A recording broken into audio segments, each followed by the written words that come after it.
Hello, I'm Alexandra and welcome back to my channel. So since I haven't been reading a lot in the last couple of days/weeks, I thought I would share some books that are historical fiction set around World War II. Some of them I really liked, some of them I didn't. And yeah, I just thought it would be fun to talk a little bit about them. I think there's two books, that are really popular. And yeah, I thought I would just share my thoughts on all of them. So I chose 7. Here they are. So yes, some of them I liked, some of them I didn't. And yeah, so let's get into it. My food's cooking, so I don't know how much time I have. Not a lot, so I'll go pretty fast. I'll start with these two. So this is the Tattooist of Auschwitz. It's pretty popular, I think. I'll read the blurb, it's gonna be easier. In April 1942, Leil Sokolov, a Slovakian Jew, is forcibly transported to the concentration camps at Auschwitz-Birkenau. When his captors discover that he speaks several languages, he is put to work as a tattoo wearer, the German word for tattooist, tasked with permanently marking his fellow prisoners. In prison for more than 2.5 years, Leil witnesses horrific atrocity and barbarism, but also incredible acts of bravery and compassion. Risking his own life, he uses his privileged position to exchange jewels and money from murdered Jews for food to keep his fellow prisoners alive. One day in July 1942, Leil, prisoner 32407, comforts a trembling young woman waiting in line to have the number 34902 tattooed onto her arm. Her name is Gita, and in that first encounter, Leil vows to somehow survive the camp and marry her. So yeah, we follow Leil. I don't know if it's Leil or Lali, but yeah, we follow him as he goes through his experience in the camp. I know a lot of people have criticized the historical facts in that book, but I just really enjoyed it. I didn't go into the book expecting a biography or completely true. It's fiction, so this guy lived for real. I think he's dead now, and it's his story but fictionalized. So of course it's not perfect. There's gonna be some weird things that doesn't make sense, but I just completely enjoyed this. I've reread it many times. I worked on it for school papers and everything, so 5 stars for me. And the second book with the same author and the same stories is Silka's Journey. So she's a friend of Gita, so the girl in the first book, and we go through our story. Silka is just 16 years old when she's taken to Auschwitz-Birkenau concentration camp in 1942, where the commandant immediately notices how beautiful she is.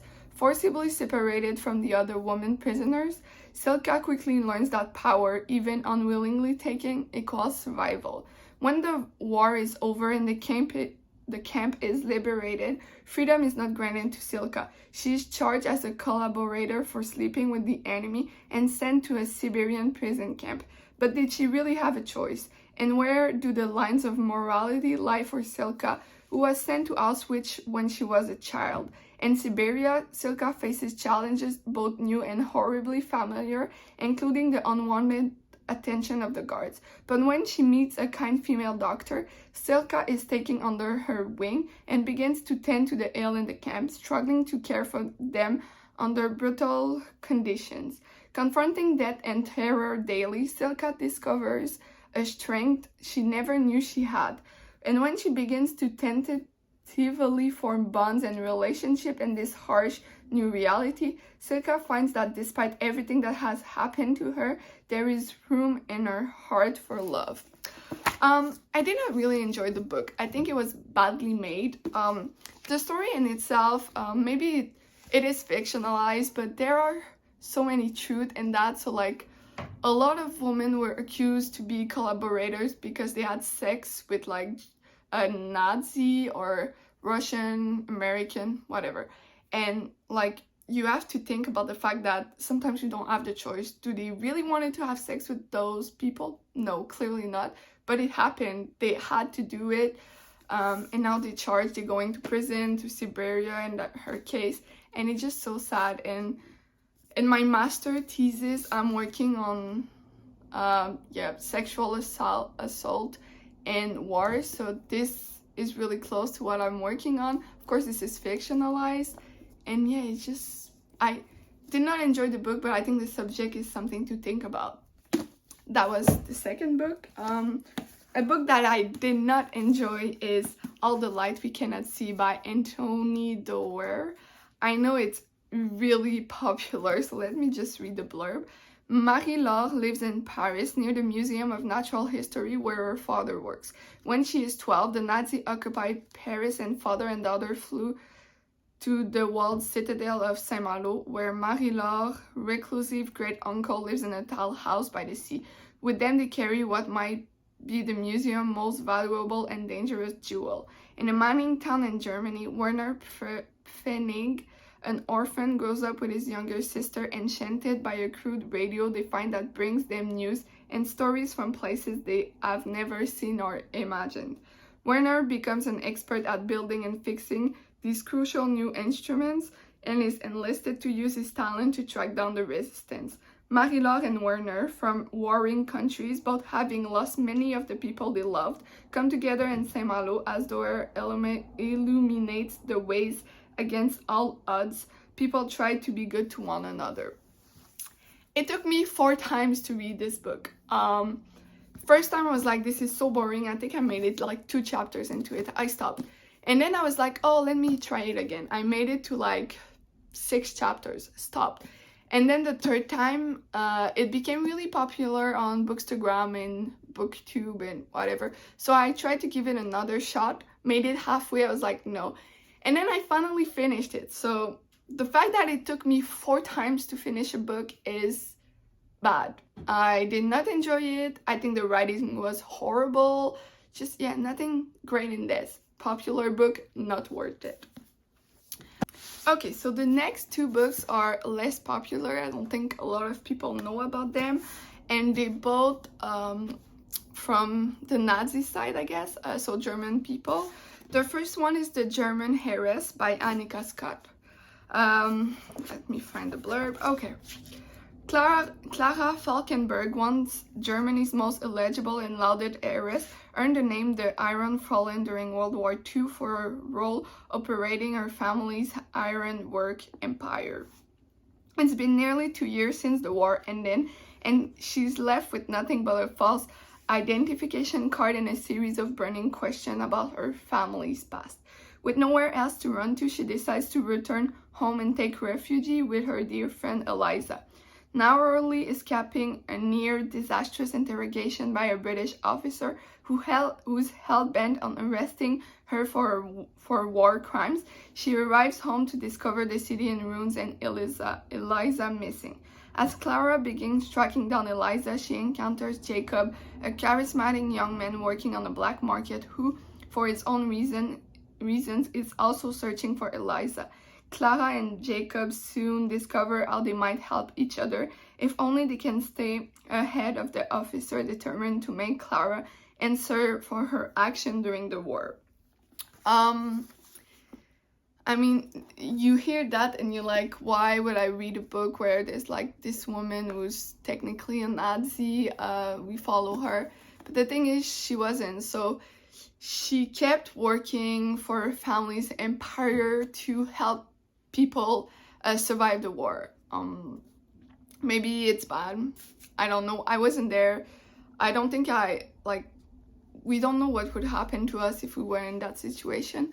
But the thing is, this book wasn't good. I think I read the beginning and the end. I wanted to know how it finishes. The writing was okay, but it's just, I didn't connect with Clara, and yeah, wasn't a great read. It was okay, but not worth it either. And then we have Daughter of the Rage, I don't know how to pronounce that word, by Louise Fane. And the blurb says, as the dutiful daughter of a high-ranking Nazi officer, A.T. Enrich is keen to play her part in the glorious new 1,000-year rage. but she never imagines that all she believes and knows about her world will come into stark conflict when she encounters Walter, a Jewish friend from the past who stirs dangerous feelings in her. Confused and conflicted, Hetty doesn't know whom she can trust and where she can turn to, especially when she discovers that someone has been watching her. Realizing she is taking a huge risk but unable to resist the intense attraction she has for Walter, she embarks on a secret love affair with him. Together they dream about when the war will be over and plan for their future. But as the rising tide of anti-Semitism threatens to engulf them, Hetty and Walter will be forced to take extreme measures. Will the steady march of dark forces destroy Hetty's universe, or can love ultimately triumph? Again, we follow a young girl who grows up during World War II and has to find a way to keep close to her family while being in love with a Jewish boy. I mean, the premise is okay. It was okay, just again, the writing wasn't that great, and I think my problem is finding a way to connect with women that are in Nazi's family and don't take like a clear path to like going against the Nazis. Like they're like, oh, I fell in love with someone and he's Jewish, maybe my family isn't right and whatever. Like I just can't connect with them. There are many subjects where you won't agree with your family, but like there are subjects or like things happening in life that you have to disagree with what your family thinks and you have to take a step. I know in war conditions maybe it's hard, I don't know. So I think these two books, my problem with them is the two girls. I think that's my problem with them both. And yeah, I don't think I'll read other books that are like on the Nazis side of the story because it's not that good. And then the last two books are popular books. The first one is The Huntress by Kate Quinn. So it says, bold, reckless Nina Markova grows up on the icy age of Soviet Russia, dreaming of flight and fearing nothing. When the tide of war sweeps over her homeland, she gambles everything to join the infamous Night Witches, an all-female night bomber regiment wreaking havoc on Hitler's Eastern Front. But when she is down behind enemy lines and thrown across the path of a lethal Nazi murderess known as the Huntress, Nina must use all her wits to survive. British war correspondent Ian Graham has witnessed the horrors of war from Omaha Beach to the Nuremberg trials. He abandons journalism after the war to become a Nazi hunter, yet one target eludes him, the Huntress. Fierce, disciplined Jan must join forces with brazen, cocksure Nina, the only witness to escape the Huntress alive. But a shared secret could derail their mission unless Jan and Nina force themselves to confront it. 17-year-old Jordan McBride grows up in a post-World War II Boston, determined despite family opposition to become a photographer. At first delighted when her long-widowed father brings home a fiancé, Jordan grows increasingly disquieted by the soft-spoken German widow who seems to be hiding something. Armed only with her camera and her wits, Jordan delves into her new stepmother's past and slowly realizes there are mystery buried deep in her family. But Jordan's search for the truth may threaten all she holds dear. It was good. I don't know if it's because of the time I read this book, but I did not enjoy it. I know a lot of people have read this book and enjoyed it. I think it's good. I think people should read it, but it wasn't for me. I don't know, maybe it was just the time. I don't know, but it was still good. A solid writing about other books by Kate Quinn that I'm really excited to read. Looking there, I have the Alice Network and another one that I can't see. But I'm excited to read more about Kate Quinn. It's just this one wasn't for me. Okay, I need to hurry up. The last one is A Fire Sparkling by Julianne McLean. An amazing book. 5 stars for me. The twist. If you have read it, you know what I'm talking about. It just shocked me. So the blurb says, after a crushing betrayal by the man she loves, Gillian Gibbons flees to her family home for a much-needed escape.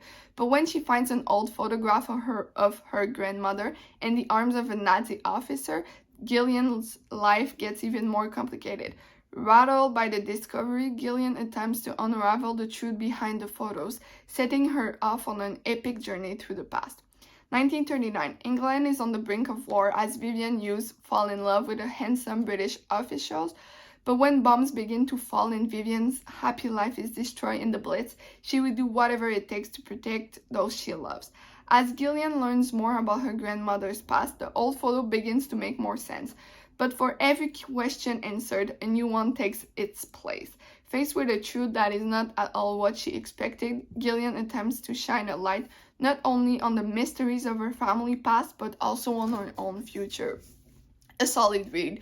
The story is worth it, the writing is great. Everything in this book was amazing. I have nothing else to say. You should read it if you're interested in World War II historical fiction. Just really good. So that make it to 7 books set around World War II. There are many more books around that time. I try not to read that much because then I get like sad and depressed and don't want to read anymore. So yeah, I read like 1 or 2 every year and that's enough for me. But yeah, if you enjoyed this video, don't forget to give it a thumbs up and subscribe. And also if you have read these books or you have read other books around World War II that you think I should read, just leave them below. And yeah, thank you. I'll see you soon. Bye.